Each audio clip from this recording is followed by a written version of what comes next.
Well, good evening. It's News 360 coming to you live from the news hub here at Desawe Kanda. I am Portia Gabo. And I am Martin Asiedu-Data. These are the headlines for the next 1 hour. News 360 headlines is brought to you by Flamingo Paint, Pepsodent Charcoal and Pepsodent Herbal, EcoBank, Nero Prime Water. Coming up, Driver and Vehicle Licensing Authority, the DVLA, defends the registration of Voxy vehicles as it confirms they passed mechanical tests. And also coming up tonight, 9 bodies retrieved as search continues for remaining 7 passengers after a boat carrying 16 people capsized on the Volta Lake.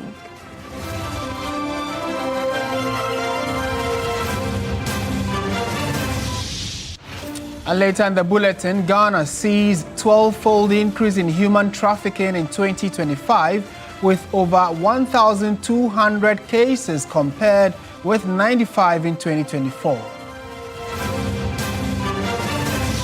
In business news, economists urges Ghana to prioritize industrial and agricultural growth to create sustainable jobs and tackle rising youth unemployment.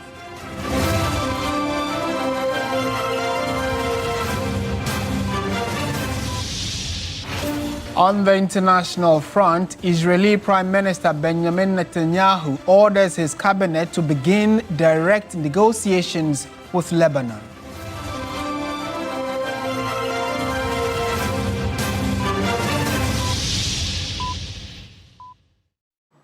We are live around the world on 3news.com. We are also streaming on YouTube and on Facebook, and we always love to hear from you.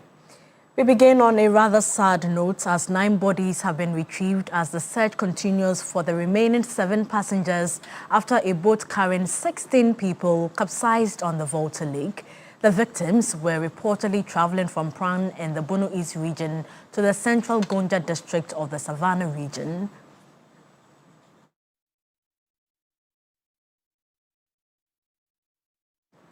Let's speak to Salisu Bearube, is the Savannah Regional Minister. Thank you so much for your time. First of all, can you provide an update on the search efforts? It's been a day since this incident happened. Yes, like you indicated in your headline, the passengers were traveling from the Prang area to cross to a community called Congo in the central Gonja district. And these were people who were migrating from the Bono East region to the Savannah region. And unfortunately for them, the passengers got drawn in a flying boat. It's a lightweight boat which is always used, and it has a higher level of speed on the river. Unfortunately, again, the information that we have received is that none of them actually was wearing a life jacket. And the 9 bodies have been retrieved by the joint operations of the security and local people who were able to dive and retrieve the bodies and some of the items they were carrying. It is quite a sad issue, and the constituency and district where this boat capsized is actually around the East Gonja district. But their destination was to a community called Congo in the central Gonja district, from the information available to us. Now, that's not the first time that people have drowned on the Volta Lake. And as you did indicate, none of them was wearing a life jacket. Going forward, what are you going to do to ensure that no one drowns on the Volta Lake? Because next year, we do not want to carry a story of this nature again. That is appropriately true. I will liaise with my other colleague sector agencies, ministers and agencies, so that we put a strong team at all times on the riverbanks, especially where they always load passengers, to ensure that the boats carrying the people are licensed to operate, and they have requisite gear to carry load or passengers. If indeed you are a boat and you don't have that kind of license and you don't have the life jacket in your boat or canoe, you will not be permitted to carry. At the same time, we also make provision of life jackets by the security agencies and our task force to ensure that anybody who is actually boarding a boat wears a life jacket. We also advise people who are using the boats to always insist on wearing a life jacket, because there is a tendency, and it's always common, that people would even take the life jacket and freely will be holding it in their hands without wearing it when they are even in the middle of the river. And that is also something that attitudinally we must conscientize our people to be using the life jackets. Many are free to always go on it because they've been crossing the river at all times. In fact, in some of our communities, you cannot access those communities either in or out without going through the water. And because of the fact that they've been used to it. All right. Thank you so much for your time. We've been speaking to the Savannah Regional Minister on this unfortunate development. Go to the seat of government. Government has announced measures to cushion Ghanaians following increased fuel prices caused by the Middle East disturbances. An emergency cabinet meeting has decided the suspension of some taxes and margins in fuel price build-up to last 4 weeks, renewable after review. Government spokesperson Felix Kwachi Ofosu announced this on Thursday after the president chaired the emergency cabinet session.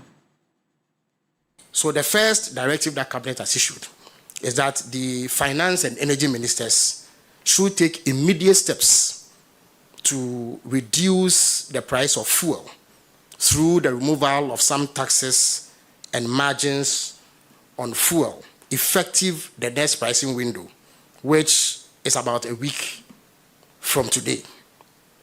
And this is supposed to be done as soon as possible. Second, the transport minister has also been instructed to ensure the expedited deployment of newly acquired Metro Mass buses. You recall that over the weekend I announced the arrival of 100 Metro Mass buses. Another batch of 100 buses are expected in August, and then the last batch of 100 are expected in November to make up 300. But currently we have 100 available, and the transport minister has been instructed by cabinet to ensure expedited deployment of these buses in high traffic corridors to ensure that it alleviates any difficulties that may have arisen out of the recent fuel price increases. The transport minister has also been charged with ensuring that these Metro Mass buses, in addition to the existing ones, charge or maintain transport fares which are lower than what private sector operators charge. And this is to ensure that Ghanaians are cushioned, especially when we reach peak periods at the rush hour. In addition to this, the president took the opportunity at the cabinet meeting to remind all ministers and senior government officials and appointees to adhere strictly to his ban on fuel allowances and the allocation of fuel. And this applies to all ministers and senior government officials. Let me indicate that the reduction or removal of some taxes and margins, as I've indicated, which should lead to a reduction in fuel prices, effective the next pricing window, is supposed to last for an initial period of 4 weeks from the next pricing window. After the 4 weeks, the situation will be reviewed, and as and when it is deemed necessary, appropriate actions will be taken. So these are the major decisions taken at today's emergency cabinet session on fuel. In more news tonight, leadership of the Voxy Drivers Association has threatened to challenge the proposed ban on the use of vehicles for long-distance commercial travel in courts if the Road Safety Authority decides to implement the Technical Working Committee's report. Members of the association say the Driver and Vehicle Licensing Authority conducted safety inspections on the vehicles before approving them for commercial use. Joseph Armstrong and Yolanda Malm filed this report. The National Road Safety Authority on Wednesday, April 8, received a committee report requesting a ban on the use of Toyota Voxy vehicles for commercial transport. The move has sparked mixed reactions among drivers and commuters alike. Some drivers say the problem is not the vehicle, but rather road conditions and the issuance of driver's licenses to unqualified individuals. They are calling on the National Road Safety Authority, instead of imposing the ban, to work with the DVLA to ensure licenses are issued only to qualified drivers, while also improving road conditions across the country. How many of these Voxy vehicles do you have in this particular yard? It's almost 250. 250 of these vehicles? Yes. I heard it yesterday. How do you receive this news? Oh, I heard it, but it's too bad for us. We come to this car, okay, and how we should go about it. I would like the National Road Safety, their committees and their agencies, there should be an intensive training. Let me say that we all check up on the drivers. Before they give the cars to drivers, and they don't have station, and they drive just anyhow. Just anyhow. This is one of the major factors that the accident is increasing haphazardly. The leadership of the association has threatened to challenge the proposed ban in court. Don't go and then sit in your one corner and then come and say, oh, we are banning Toyota Voxy. It doesn't work like that. So we are throwing this warning to the MD of National Road Safety, Lawyer Amariba, that issue rethink about the decision that they took. We are not going to sit aloof for them to come and then intimidate us on our own soil. So they should be rest assured. The commercial transport operators are coming. In fact, we are coming in full force to make sure that their demand of banning road safety becomes null and void in this country. We had 207, we had VIP buses involving themselves in accident. We had V8s. There was a point we even had Ford. Did they call for a ban of those cars? We are using legal means. We are using force. And then the third one that I can't add it, but we are assuring them that they can never go away with this ban on Toyota Voxy. But the executive director of the National Road Safety Authority, Abraham Mamaleba, says the authority will study the committee's report and respond within the next 2 weeks. Looks like we have quite a battle ahead. Meanwhile, the Driver and Vehicle Licensing Authority, the DVLA, says Voxy vehicles, unlike other vehicles, were registered after passing mechanical tests. Responding to concerns from the National Road Safety Authority, the DVLA's Public Relations Officer, Stephen Atu, stressed that commercial registration does not automatically permit long-distance operations. Beatrice Soa has more in this report. SARE's Technical Working Group has flagged unlawful conversions from right-hand to left-hand drive. Yet, the Drivers and Vehicle Licensing Authority insist Voxy models meet mechanical standards, hence their registration. DVLA registers Voxy just as any vehicle. We have the private vehicle testing stations that we call PVTS. They are private. We license them to operate. We have a supervisory role over them. So such a vehicle will have to go to them for them to test it and then attach a test report that passes the vehicle for it to be registered by DVLA. They will go ahead for the registration. If the testing process confirms that at the time of testing there's no problem with the vehicle, DVLA cannot refuse the registration. DVLA's Public Relations Officer, Stephen Atu, reiterated that registering a vehicle for commercial use does not grant nationwide access. The registration for commercial allows you to charge a commercial fare to pick passenger and take payment or reward for it. That is what it means. So that distinctions need to be put in place so that giving you a yellow license plate is not a license that you can use it for commercial purposes on a long distance journey. A mechanic explained that owners often modify tires to suit local road conditions. Fine car, but long distance. Because of that, tire was different. It's a fine car, but it wasn't made for them to use for long distance journey. The tires of the car are usually changed by the mechanics who use them for long journeys, and most of the drivers are not experienced in handling the Voxy. A driver with 24 years experience admitted to using Voxy vehicles for long journeys, saying he has faced no challenges. I'm driving from Eribu to Aflao, and I'm a back.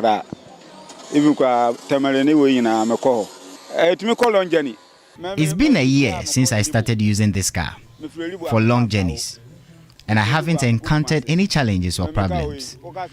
I drive from Elubo to Aflao and to Tema. When it comes to the steering, it normally at the right side, but it's changed to the left side, and it doesn't have any effect on the car. DVLA says plans are underway to separate commercial vehicles permitted for long-distance travel from those restricted to intra-city operations. In more news tonight, consumer-focused organizations want government to establish a system of continuous market surveillance to prevent unjustified price increases before they become widespread. From transport fares to cement and sachet water, consumers are increasingly questioning whether these adjustments are always warranted. Grace Hamwa Ajiman has more. In recent years, Ghana's markets have experienced a pattern of price hikes, often introduced simultaneously across sectors. The irony is that these same commodities in recent cases are not reduced even when economic conditions improve. The renewed call comes after the National Association of Sachet and Packaged Water Producers, NASWAPAP, decided to maintain current prices following a meeting with the Ministry of Trade, Agribusiness and Industry. Considering the fact that sachet water is a basic necessity for over 33 million Ghanaians, yes, we are losing money if we go back to the old price, but then for the fact that we love Ghana and Ghana must thrive, we've decided to absorb the shock and keep the old prices for at least a month or two. Both consumers and sachet water vendors say the decision brings some stability. People might not buy it, or they'll complain. People will complain about it. So I think the price is okay. I think the government decision on this is genuine because I see no reason why we should sell sachet water with 1 cedi in this country, whereby the water, we get the water from this, our own land here. Maybe the rubber that might think that might come from somewhere, but looking at it, I think that it's unfair to increase the sachet water. West African Regional Director of CATS International, Adamaku Kusi Apia, says whereas the decision is welcome, government must pass the business competitive law to prevent unjustified price hikes. I think we need laws because when businesses are not competing, when businesses go for a meeting and say, let's increase our prices, that is a conspiracy against consumers. So I think that we need to get a law. It goes beyond having the law. Its full implementation is the way forward because Ghana has lots of laws that are not being implemented. So we don't just want to add another law to our statutes, but a law that will be fully implemented so that consumers will be protected against bad practice of some business. Players in the sector agree that further engagement is key to resolving challenges and protecting consumers from being shortchanged. With the Ghana Meteorological Agency warning of heavy downpours this year, fears are already growing over the risk to life and property in flood-prone communities. Stanley Nibleu was in some of these communities and has been reacting or finding out from some of the population living in and around these areas.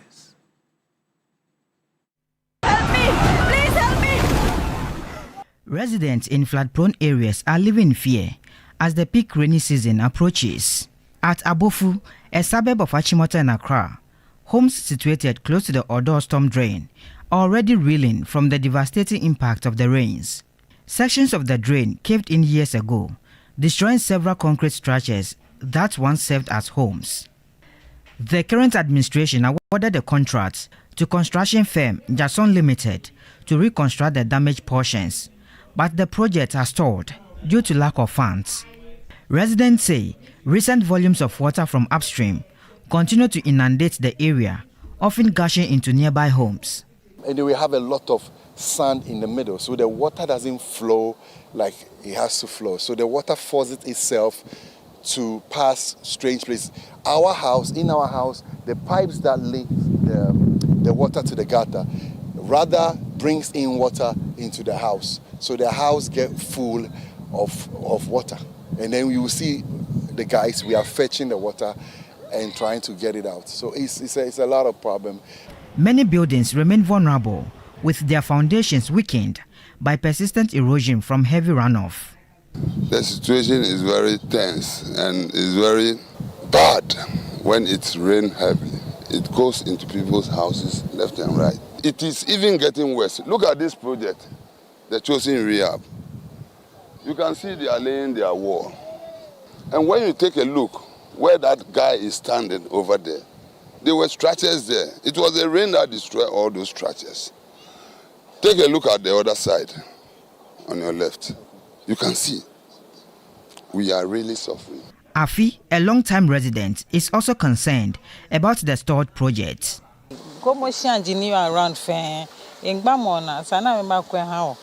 At White Cross in the Wejabawe municipality, many homes still have stagnant flood water in their compounds. Ernestina and her family live in one such home. The only way to access their room is through a neighbor's compound. She says they have not considered relocating, despite water frequently entering their rooms. We are used to it. Sometimes we used to walk in it. Times we pack our things and move to different places. But first we used to stay in the next house, and now the owner of the house is in. So when it rains like this, we sleep in it like that. We do everything in it, Other adjoining homes are facing similar challenges. The Wejabawe Municipal Assembly and the National Disaster Management Organization have begun engaging vulnerable households to vacate areas at risk of flooding from spillage of the Weja Dam. With heavy rains forecast this year, authorities and residents are being urged to take precautionary measures to protect lives and property. Stanley Nibleu, TV3 News, Accra.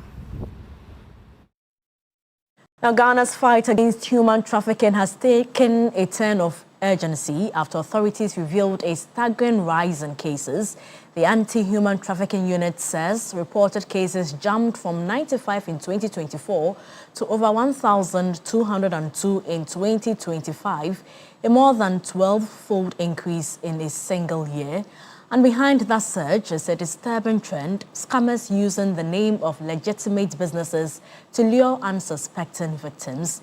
Deborah Abamensa has more. The numbers are alarming.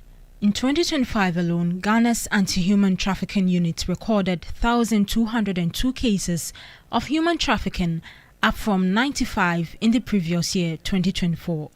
Authorities say a key driver of the surge is a sophisticated business scam where perpetrators hide behind the identity of legitimate organizations to deceive innocent people, promising jobs, opportunities, and a better life before trapping them in trafficking networks. William Ayariga is the head of Anti-Human Trafficking Unit at the Ghana Police CID. Last year, the number of victims rescued increased exponentially as a result of this QNet-related trafficking. Let me emphasize, QNet is not illegitimate business. It's a legitimate, but we have unscrupulous people using KillNet to traffic unsuspected victims to West African countries. Prosecution of offenders is already underway, with a number of perpetrators having faced trial and currently serving jail terms. Last year, the Anti-Human Trafficking Unit of the Ghana Police Service successfully prosecuted quite a number of cases, but 8 of the cases were successfully prosecuted, and 8 individuals were convicted for human trafficking, and the sentences ranges between 5 to 27 years imprisonment. Let me take this opportunity to warn out the perpetrators that they can run, but they can't hide. Very soon, the long arm of the law will catch up with them. At a high-level meeting of heads of faith-based organizations in partnership with the International Justice Mission, Minister for Local Government, Chieftaincy and Religious Affairs, Ahmed Ibrahim, urged religious institutions to take ownership of child protection within their communities. All the major religions cherish and value children, be it Islam, be it Christianity, or be it traditional religion. And it is on that score that we are all calling on all of them to come on board to help prevent child labor and child trafficking, and to be in partnership with those all other religions to reintegrate all the victims of those children who go into those things back into the society. Minister revealed that government will incorporate child protection units into the performance assessment framework of metropolitan, municipal and district assemblies, the MMDAs. Advocates are warning that announcement must translate into action, because for every number of that statistic, there is a child whose future hangs in the balance. You're watching News 360 on TV3. Business, sports and entertainment are all coming up after this break. Do stay with us.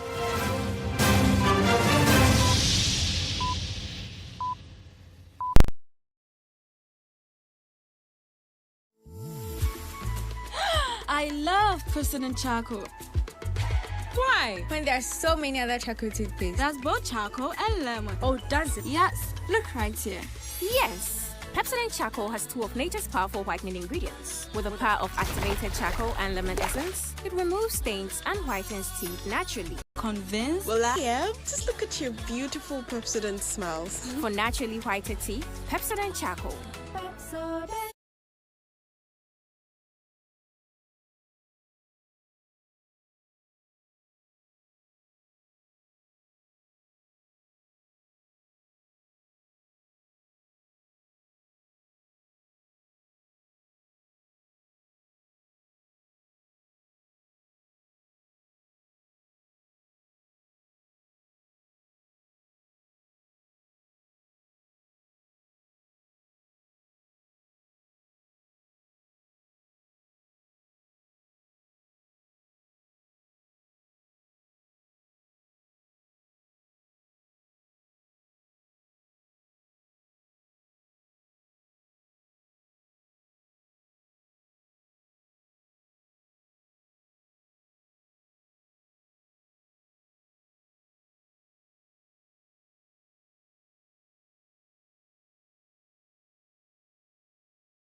Good evening. Welcome to the business segment on News 360. I am Menu Aful. Economist Professor Peter Korte has noted that while Ghana's economy is showing signs of a takeoff due to improved macroeconomic stability, government must be more selective about which sectors drive that growth. According to recent data from the Ghana Statistical Service, the Ghanaian economy recorded a total growth of 7.5% in January 2026, driven largely by a surging services sector despite slowdowns in other areas. Speaking on the country's recent economic performance, Professor Korte argued that the current growth is a natural result of stabilizing key macro fundamentals. However, he warned that growth for its own sake is insufficient if it does not address the pressing issue of youth unemployment. With the relative stability we have seen, I believe the economy is beginning to take off. The parameters are right, the macro fundamentals are right for us to take off. What we have to guard is the sectors that are growing. You find that most of that is the services sector. There's no high value services. We are churning out a lot of young people from tertiary institutions, etc. And we are not providing the jobs. Services sector accelerated to 9.6% growth, up from 7.6% in 2025, fueled by gains in trade, finance and communications. Industry growth slowed to 7.2%, down from 9.7% the previous year, primarily due to reduced oil and gas activity. Agriculture's momentum slowed significantly, dropping from 9.3% in 2025 to 4.5%. It is agric and industry or manufacturing that employs a greater proportion of the Ghanaian population. It's exciting, it's good to see a higher growth rate, but we have to look at the sectors that we want to grow, not any sector at all. There are some sectors we want them to grow faster than other sectors. While the overall economy remains on an upward trajectory, the composition of that growth continues to shift heavily towards services as agriculture and industry face a cooling period. Away from that, Government of Ghana is returning to the domestic market on Friday, April 10, with an ambitious target to raise 7.57 billion cedis through its weekly treasury bill auction. This upcoming auction is being closely watched by market analysts as it follows 3 consecutive undersubscriptions. The sudden shortfall in bids has broken an impressive streak of 11 straight weeks of oversubscription recorded earlier this year, signaling a potential shift in investor sentiment or a tightening of market liquidity. The Bank of Ghana will conduct the auction for government across the standard 3 tenors of 91-day, 182-day and 364-day bills. The 7.57 billion cedis target is considered aggressive, especially as government seeks to cover maturing debts and finance its fiscal requirements amid a cooling demand for short-term paper. Earlier in the year, declining inflation, which reached 5.4% by late 2025, had fueled a robust easing cycle, encouraging investors to lock in yields.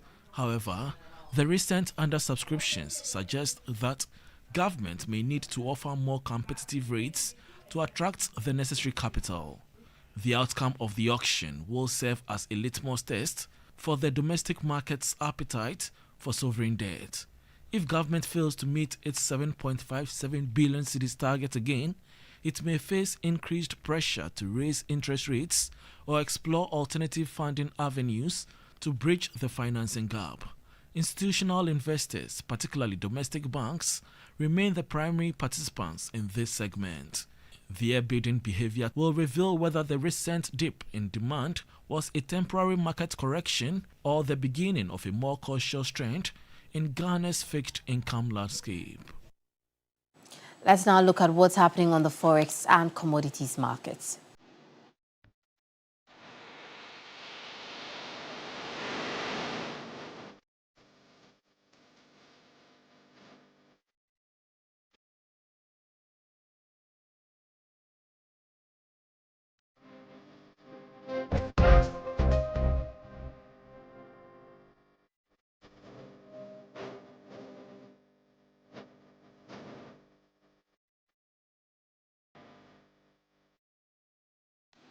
And that's it for News 360. I'm Menu. Afro Sports News is up next. Stay with us.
individual training. Medical examinations have reportedly confirmed the setback with the indications that the injury could require surgery. As a result, the 25-year-old is expected to miss the remainder of the season for Tottenham Hotspur, raising serious concerns over his availability for Ghana's World Cup campaign, which begins in June.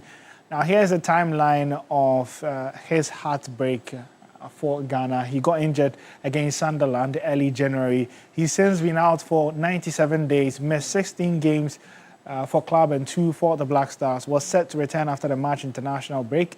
However, he got a fresh injury, and Kudus is the only player to have scored a brace in Ghana's World Cup history. Well, we do wish speedy recovery to Mohamed Kudus. However, let's move on to boxing, where ahead of Friday night's boxing showdown dubbed The Rise Continues, an initiative put together by Legacy Rise Promotions, the official weigh-in is currently happening in Osu, and my colleague Bilishen is live on the ground to bring us up to speed with the happenings.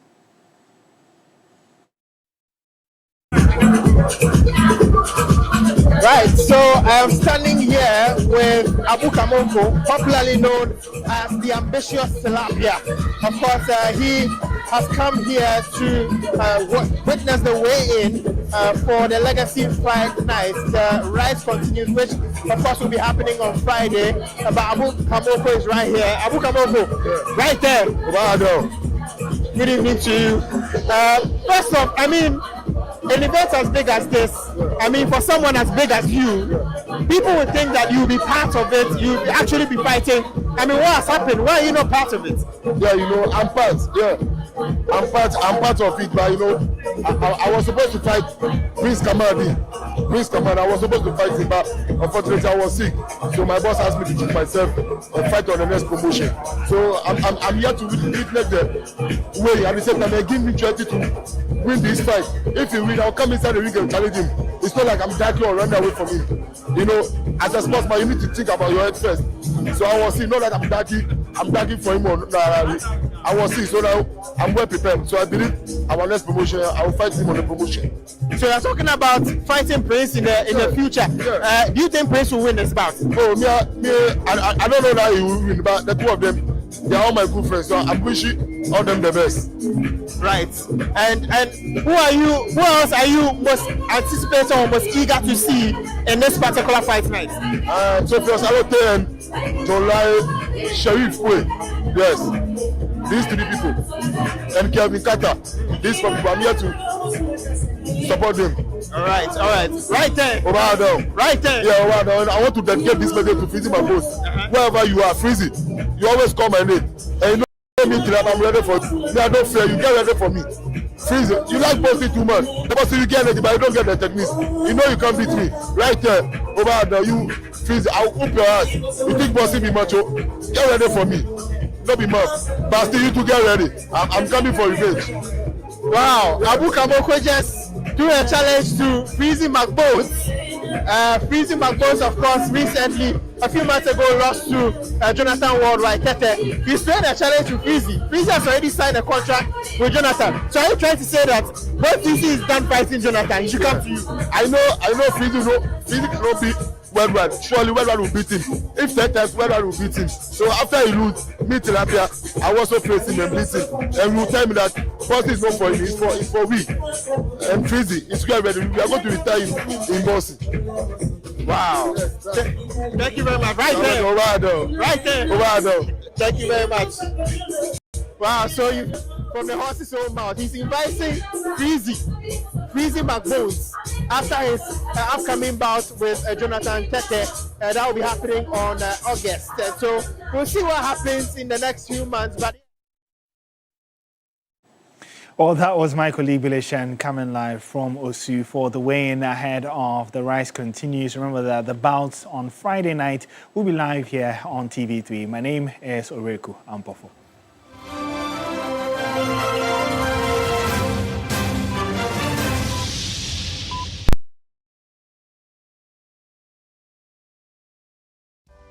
In my line of work, a confident smile is everything. Kale Charcoal Toothpaste keeps me on top of my game and ensures my smile is always radiant and bright. With the tiring nature of my job, we spend several hours under the scorching sun. To keep our teeth white and our breath fresh all the time, we use none other than Kale Charcoal toothpaste. Kale Charcoal toothpaste. You're on a Kessie and in a kit one. Samayo Kendini, who be here, Semetra Sapapadia to Amame Manfo, Kale Charcoal's natural ingredients, and a bomb is home, and Maniswing, Nesansu Mama Hoto so a will beg you.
Donko.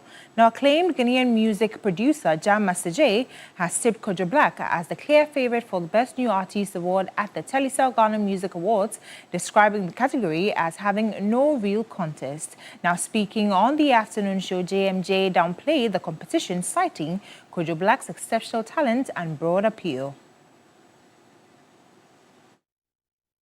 I don't see a competition there. One, two, the skill and the talent Kojo Black has. For me, it's... Let's not even discuss it. The key word here is promising. A lot of them come once and then they disappear. But the promising fact is the fact that he got the hit song. He's able to even write for other people. He makes jam. He's featured on other stuff. Super hit jams. What do you want to see again? At a point, he could have even been part of the artist of the year. Adding his voice to the conversation, entertainment journalist Adam Mensah echoed similar sentiments, emphasizing Kojo Black's consistency and strong run within the year under review. Kojo Black, I mean, he ticked all the boxes. According to him, while some emerging artists struggle to sustain momentum after an initial breakthrough, Kojo Black has managed to remain visible and relevant. It will be difficult for you to match Kojo Black to any of them in terms of achievement within the calendar year because he's been very consistent. Look at the collaborations he's done. He's done with Sarkodie, Kelvin Boy, Olive the Boy. He's done with Kiddy. So many collaborations. He has a lot of big songs. Now, if you look at all the artists in this category, it's like he's the only artist who has about 7 nominations.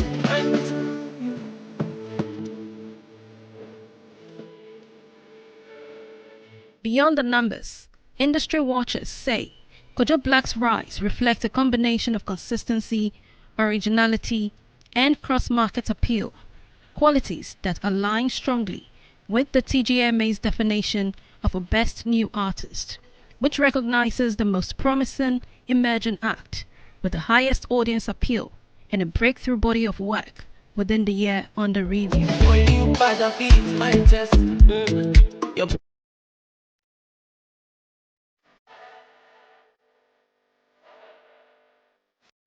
And also sports story, celebrated Ghanaian songstress and Telecel Ghana Music Awards Artist of the Year nominee Wendy Shea has stirred conversation online after confidently declaring herself the winner of this year's topmost award category. In a post shared on her X page on Thursday, April 9, 2026, the Rough Town Records signee expressed strong belief in her chances, writing that she is aware many people already see her as the eventful winner. I know everyone is aware this year's TGMA Artist of the Year is me. Thanks to Ghana, Shea Gang, media personalities and all artists showing me love and advocating for me to win, she stated. Now, beyond expressing gratitude, Wendy Shea also made a passionate appeal to various fan bases across the industry to rally behind her. Wendy Shea is competing in a highly competitive Artist of the Year category at the Telecel Ghana Music Awards, going head-to-head with some of the industry's biggest names. These include Black Sheriff, Medical, Stoneboy, Sarkodie, and gospel powerhouse Diana Hamilton.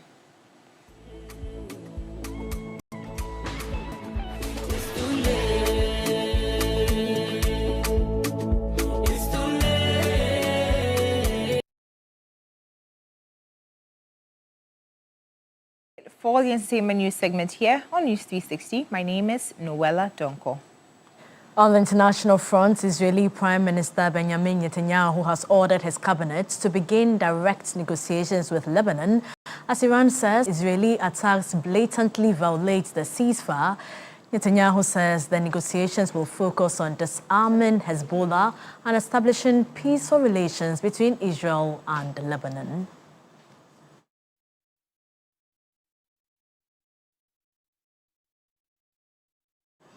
And that's it for the package this evening. Thank you so much for watching. There is more news on our website, 3news.com. I am Martin Asiedu Datek. And I am Portia Gabo. Good evening.